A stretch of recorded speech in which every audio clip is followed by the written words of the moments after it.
কে জানো আমার অতি সাধু করে,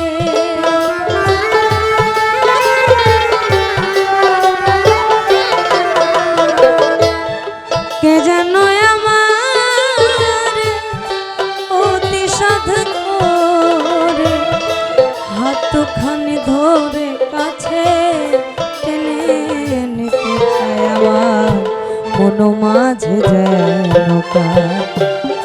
ডাক শোনা যায়, আমার মন মাঝে যেন ডাক শোনা যায়, আমার মন মাঝে যেন ডাক শোনা যায়, আমার মন মাঝে যেন ডাক শোনা যায়।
আমি ছোট করে কিছু বলি।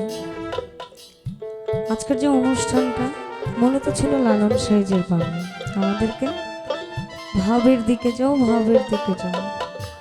বাংলাদেশের মধ্যে দুজন রতিখণ্ডিত মানুষ আছে, তাদের মধ্যে লালন সাইজি এবং মনমোহন একজন, যিনি বলেছেন গুরু কল্পতরু মূলে, গুরু কল্পতরু মূলে, অর্থাৎ আপনার জ্বরটা যেখান থেকে শুরু। এখন অনেকে বুঝবে, অনেকে বুঝবে না। আমি ইঙ্গিতে সংকেতে পলকে পলকে কোথাও যেতে নারী পিছন হতে ডাকে,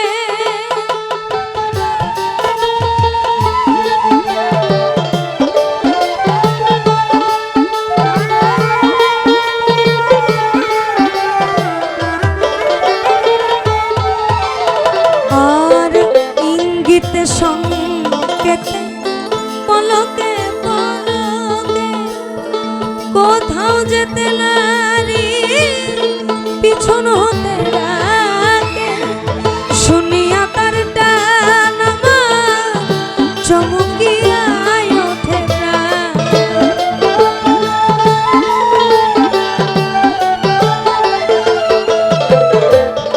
শুনিয়া তার টান আমার চমকিয়া ওঠে প্রাণ, বলে কথা মান ফিরে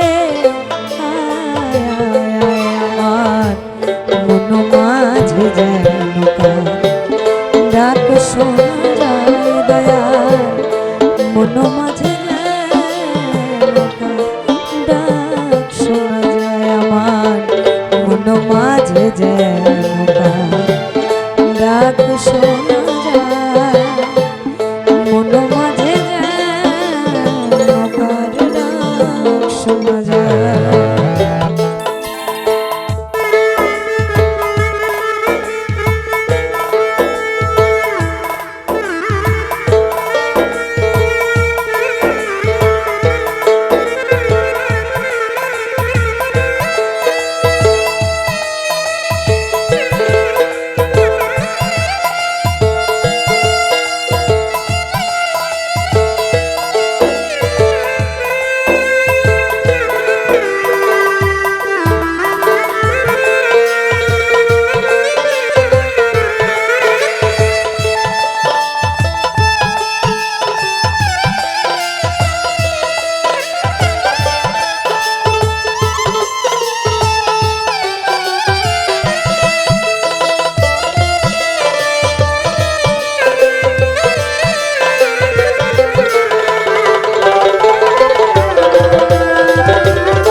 অনেকজন বয়োজ্যেষ্ঠ মানুষ আছেন এবং গুরু ধরা মানুষ আছেন, অর্থাৎ খুবই কামেলি কিছু মানুষ থাকে না, ফাইজে আলো সম্পূর্ণ, এ ধরনের মানুষ আছেন।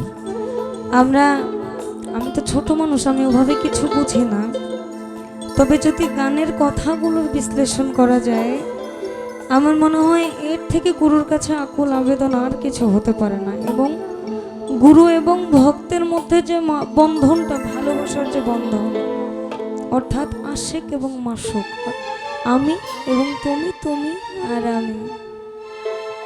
এই জন্য মনমোহন বলেছেন, ও দয়াল আমার হৃদয়ে দেবতা তুমি, ও দয়াল, ও দয়াল আমার হৃদয়ের দেবতা তুমি, তোমার অনুগত সেবক আমার, শিখায়া দাও সেবাব্রত, শিখায়া দাও সেবাব্রত, চরণে বিনয় করি আমার হৃদয় ছেড়ে আর কোথাও যেও না গো দয়াল হরি, হৃদয় ছেড়ে আর কোথাও যেও না গো দয়াল হরি। আর অবহেলা করে দৌড়াইয়া যায়, চৌদিকে নিহারি কিছুই নাহি পায়,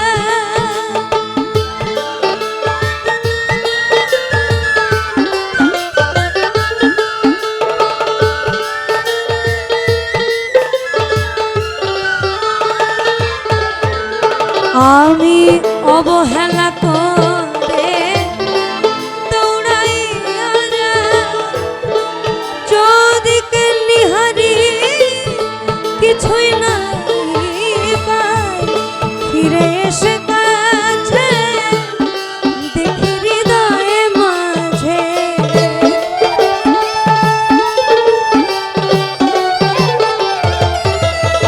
আমি ফিরে এসে কাছে দেখি হৃদয়ে মাঝে দাঁড়িয়ে আছে সে আমার অপেক্ষায়, আমার মন মাঝে যায়